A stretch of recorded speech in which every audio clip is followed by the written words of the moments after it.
Hello and welcome to the news on NTA International. I am Dennis Adigunloye. Let's begin with the headlines. World Food Programme seeks $89 million to support Nigeria's growing humanitarian needs.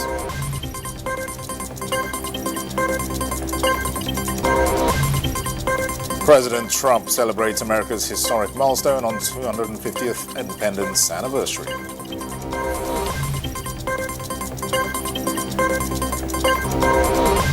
And Ministry of Finance denies allegations of misconduct in public spending.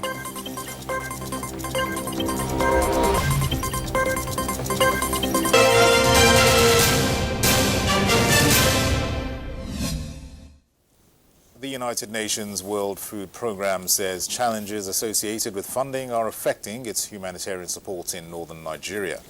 The UN agency says it requires $89 million over the next 6 months to sustain food and nutrition assistance and logistics operations in the country. Musa Baba Aliu has details. The recently completed cadre harmonized analysis conducted by United Nations agency in partnership with the federal government of Nigeria indicates that more than 17 million people across 9 states in northern Nigeria are facing acute challenges related to hunger and malnutrition. The World Food Programme, WFP, under the auspices of the United Nations, has been providing critical support to displaced persons in the 3 northeastern states of Borno, Yobe and Adamawa. However, the agency is facing significant challenges as funding primarily from the UN and other development partners continues to decline, severely affecting its ability to deliver essential humanitarian services. WFP Regional Director of West and Central Africa, Kinde Samba, noted that humanitarian and food security situation has been further worsened by ongoing access constraints and extreme funding shortfalls, making it increasingly difficult for WFP to reach vulnerable populations. The situation in northern Nigeria is being compounded by extreme funding shortfall. WFP is only able to provide food to around 10% of the people who need it here in the northeast. While the number of food insecure people in the 3 northeastern states has risen to 6.2 million people, WFP is only able to assist 740,000 of them. This leaves approximately 5.5 million people. Families are being forced from their home, and it's getting harder for WFP to access people who urgently need food assistance. The UN agency said it requires $89 million over the next 6 months to sustain food and nutrition assistance, as well as essential logistics support across northern Nigeria. Musa Baba Aliyu, NTA News. The African Union is to convene an emergency meeting to discuss the future of its military mission in Somalia after the United States announced it would end critical funding due to a lack of progress against Islamist insurgents. The African Union supports a stabilization mission in Somalia, which fields around 12,000 troops, serves as the primary force backing the Somali army. In a letter dated July 1st to the AU, Washington said it would halt payments to the UN Supports Office in Somalia. A senior African diplomat at the AU confirmed the letter's content, describing the US decision as irreversible, stating the mission is finished. Since 2007, the United States has contributed nearly $2 billion to UN missions in Somalia, more than $1.6 billion to support African troops deployed there, hundreds of millions to Somali security forces, and billions more in humanitarian and developmental aid, the letter noted. It accused Somalia's governments of failing to sustain progress against al-Shabaab, take ownership of its own security functions, or undertake serious security sector reforms. Neither the AU nor the Somali governments immediately responded to requests for comment. Somalia remains deeply fragmented and is currently gripped by a fresh political crisis. President Hassan Sheikh Mahmoud pushed through constitutional changes earlier this year that extended his term by 1 year after it expired on May 15th. President Trump hails United States' remarkable achievements on the country's 250th independence anniversary. just as crowds converged on Tehran to pay their last respects to the late Iranian Supreme Leader Ayatollah Ali Khamenei. Chukunonso Nwabweze has the details of these and more on Global Updates. Hello and thanks for joining us on this segment. I am Chukunonso Nwabweze. We begin from the United States, where President Donald Trump has hailed the country on its 258th independence anniversary as the crowning achievement of human history, even as he used the event to renew his attack on domestic opponents he branded communists. In a speech delayed by several hours when storms forced the temporary evacuation of crowds in Washington, Trump claimed that under his presidency, the United States was prouder than ever before. While Trump had promised a huge political rally to stamp his brand on the national celebrations, the 80-year-old Republican largely stuck to a more traditional patriotic script as he spoke to tens of thousands of people on the National Mall. To 250 years, the spirit of 1776 still lives within us all. It still roars in the hearts of our nation's capital. It still burns in the heart of every patriot, thunders through every city and town, and it still lights the entire world with the glow of American liberty. And there is nothing like that. At 250 years old, we may be the oldest constitutional republic on earth, but our country is just getting started because the best is yet to come. On stage, he hailed veterans of World War II as well as the Korean and Vietnam Wars. The U.S. leader also used the speech to boast of the recent military campaigns against Iran and Venezuela. We've had tremendous success. You look at Venezuela, you look at Iran, we wiped out their military. Americans crossed the Great Plains, scaled the Rockies, we just tamed the wilderness and conquered the frontier and built the empire. It's called the Empire of Liberty. Americans braved a scorching heat wave in cities across the east of the country to celebrate the anniversary of the signing of the Declaration of Independence from Britain in 1776. Temperatures soared to record 39.4 Celsius in the capital, an all-time high for July 4th, with 160 million Americans under extreme weather warnings, according to the National Weather Service. For Americans, the 250th anniversary offers a moment for reflection as well as celebration. I remember growing up as a child when it was our 200th, and I still remember that. I was 9 years old in third grade. I remember what I was wearing and everything. It was a big celebration. The school's prepared all year for the bicentennial, so I never even thought about the 250th. Now it's like 50 years later. Wow. USA! USA! Now, as rescue operations continue to wind down in Venezuela, Pope Leo XIV paid tribute to victims of the devastating earthquakes. Sostenga en este momento tan difícil.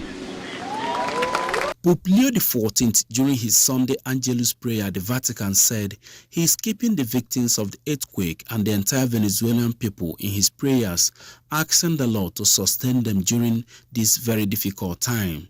Meanwhile, relatives of victims of the disaster also took part in prayers during a mass on Sunday to remember their loved ones that perished in a building affected in Belo Campo, a neighborhood of Chacho in Caracas. The devastating twin earthquakes killed nearly 3,000 people, with tens of thousands more still reported missing. The government has not given any estimates, but the United Nations has estimated as many as 50,000 are unaccounted for. Iranian leaders joined prayers on Sunday over the casket of late Supreme Leader Ayatollah Ali Khamenei during a second day of funeral ceremonies in honor of the late leader. The 86-year-old ruled Iran from 1989 until he was killed in an airstrike on the first day of the U.S.-Israeli war with Iran on February 28 this year. Officials, including the president as well as the late Supreme Leader's other three sons, joined Sunday ceremonies, along with huge crowds paying their final respects in Tehran. But his successor and son, Mujtaba Khamenei, was conspicuously absent. Mushtaba has not appeared in public since his appointment in early March. The service was read by prominent Shia cleric Jarfar Shobani, a 97-year-old scholar who teaches at seminaries in the holy city of Qom.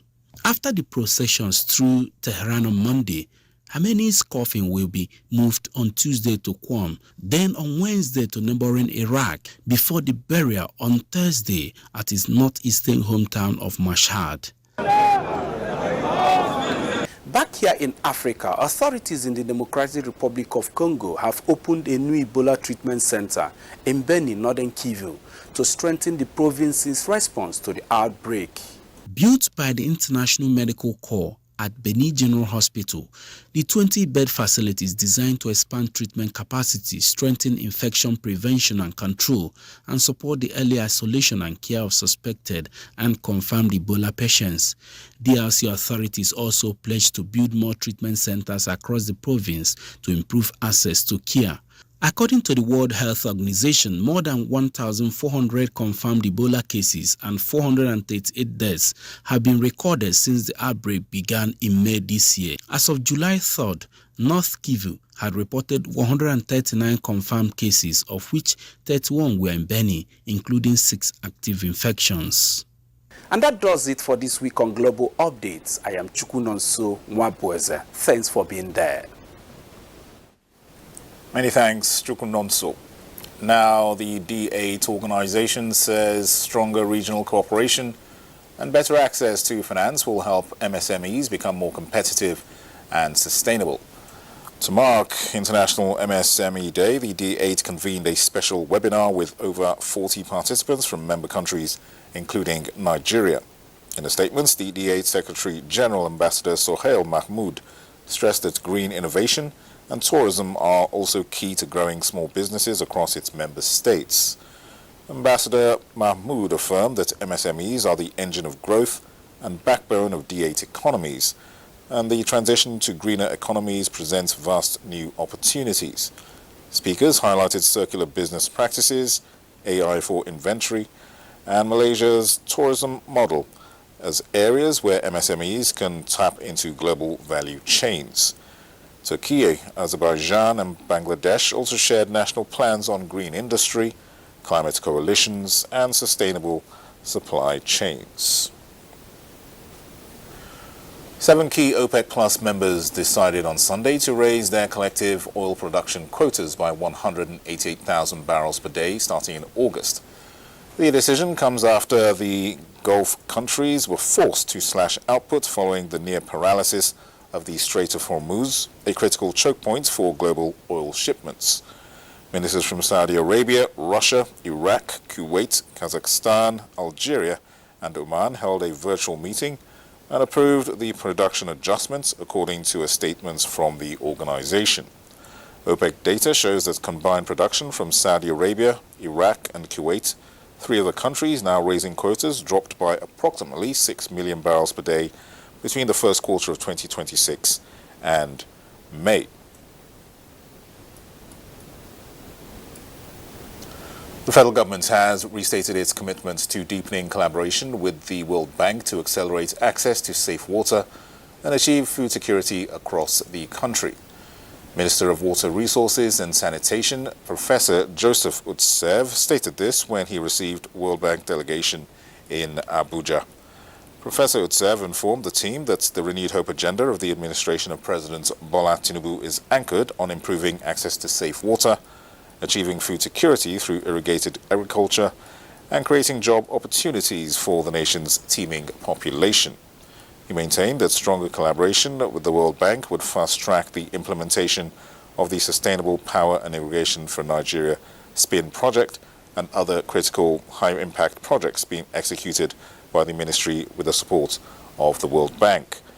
The minister also assured the World Bank team of the ministry's participation in the forthcoming Africa Water Forum, scheduled to hold this month in N'Djamena, Chad. The World Bank task team leader for the SPIN project, Zach Zieglifer, and co-task team leader Chinedu Molu noted that the forum will feature high-level sessions designed to stimulate dialogue, shape decision-making, and drive tangible commitments with a particular focus on innovative financing, for water security across Africa. Vice President Kashim Shettima has arrived at Port Harcourt, the River State capital, for the grand finale of the 163rd edition of the Nigerian Army Day celebrations hosted by the 6th Division of the Nigerian Army.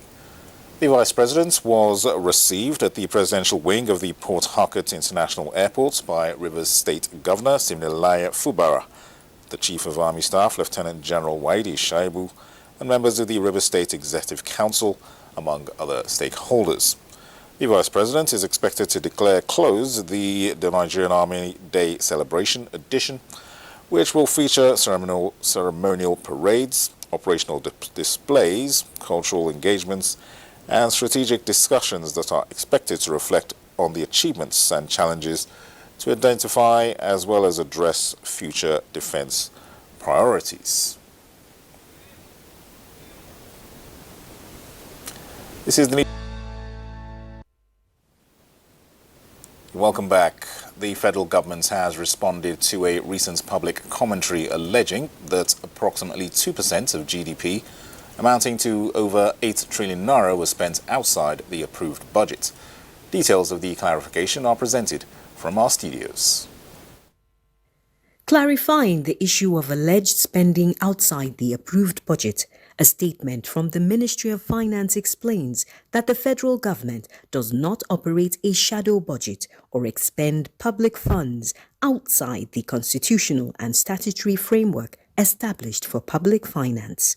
Under Sections 80 to 83 and 162 of the Constitution of the Federal Republic of Nigeria 1999 as amended, public funds may only be withdrawn and expended in accordance with the Constitution and laws enacted by the National Assembly, meaning that multi-layer capital projects which span multiple budgets are implemented in accordance with extant laws and approved provisions for capital rollovers where applicable. These are recognized features of public financial management and should not be misconstrued as expenditures outside the budget. It is also inaccurate to suggest that trillions of naira have been secretly spent outside legislative approval. Such allegations should have identified the specific projects purportedly executed without appropriation or legal authority and present credible evidence in support of the claim. Nigeria's public finance framework contains several statutory transfers, first-line charges and interventions established by acts of the National Assembly, which includes statutory allocations and contributions to development commissions and other agencies created by law, cost of collection and cost of administration retained by designed revenue-collecting agencies, debt service obligations and other statutory transfers which are authorized under applicable legislation, among others. The federal government therefore urges the public to disregard allegations of a shadow budget and secret spending, as Nigeria's public finance framework operates within constitutional and statutory guidelines. The Chief of Army Staff, Lieutenant General Waidi Shaibu, has described the role of the media in strengthening national security through accurate information dissemination as critical to the development of the country. This formed part of his remarks at a media chat in Port Harcourt put together to mark the 2026 Nigerian Army Day celebration. Osinachi Samuel reports. The 2026 Nigerian Army Day celebration gathers momentum. The Chief of Army Staff has commended the media for promoting public understanding of military operations and fostering stronger civil-military relations through credible reportage. At the media chat with senior executives from notable media organizations, the Chief of Army Staff, Lieutenant General Waidi Shaibu, highlighted the Army's recent operational successes and stressed that sustained collaboration with the media remains vital in building public confidence and enhancing national security.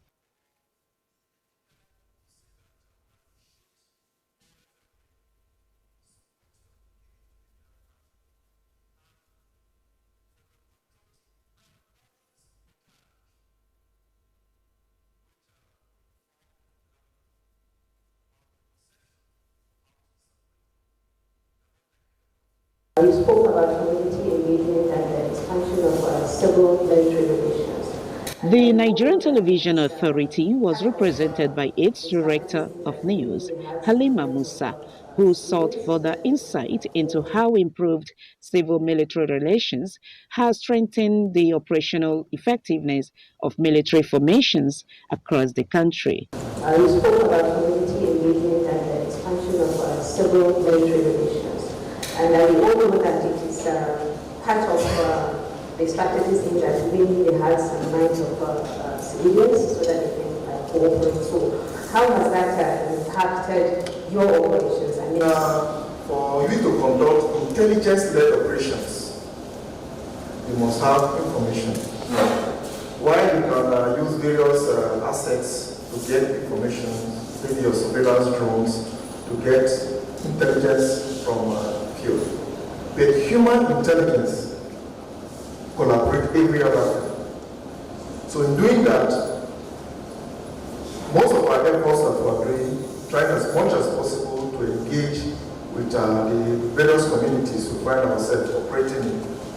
We ensure that we conduct various projects within those areas to win hearts and minds. The event also featured an exhibition of military equipment and capabilities, showcasing the Army's readiness to tackle contemporary security challenges. In Port Harcourt, Osinachi Samuel, NTA News. A 67-year-old Nigerian British grandmother has been arrested by operatives of the National Drug Law Enforcement Agency following the discovery of cocaine concealed in peels of plantain in her luggage at the Murtala Mohammed International Airport, Lagos. Details of this and more with Salwa Khalil Ibrahim. In Lagos, NDLEA operatives arrested a 67-year-old Nigerian British caregiver. She was picked up at the departure hall of the Murtala Mohammed International Airport on Saturday, June 28, 2026, while attempting to board a flight to London. A search of her luggage revealed 31 large wraps of cocaine packaged to look like plantain peels. The drugs weigh 13 kilograms. In her statement, the suspect admitted ownership of the exhibits.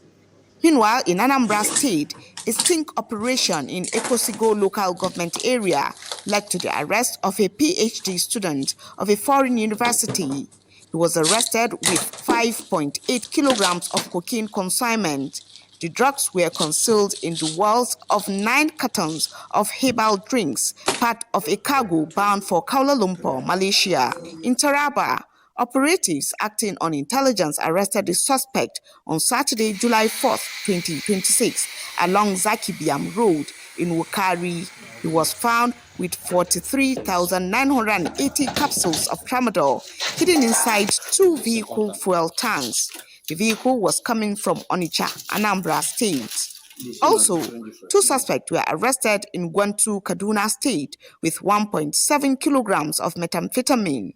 And in Gombe State, 2 men were arrested in Kuri village in Yamal-Tudiba local government area with 587 blocks of cannabis sativa weighing 556 kilograms. NDLEA says the operations are part of ongoing efforts to dismantle drug trafficking networks across the country. In Abuja, Salwa Khalil Ibrahim, NTA News. Now to the FIFA World Cup, hundreds of jubilant Moroccan supporters transformed Piccadilly Circus into a vibrant celebration following the Atlas Lions' commanding 3-0 victory over Canada. Wearing Morocco's national team shirts and waving flags, the ecstatic crowd lit up the iconic London landmark with flares as they chanted and sang deep into the night.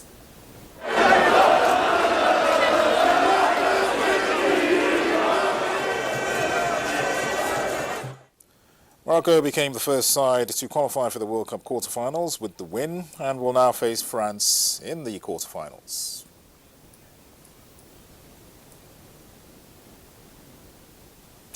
And this is where we end the news at this time on NTA International. Thank you for watching. I am Dennis Adegunloye.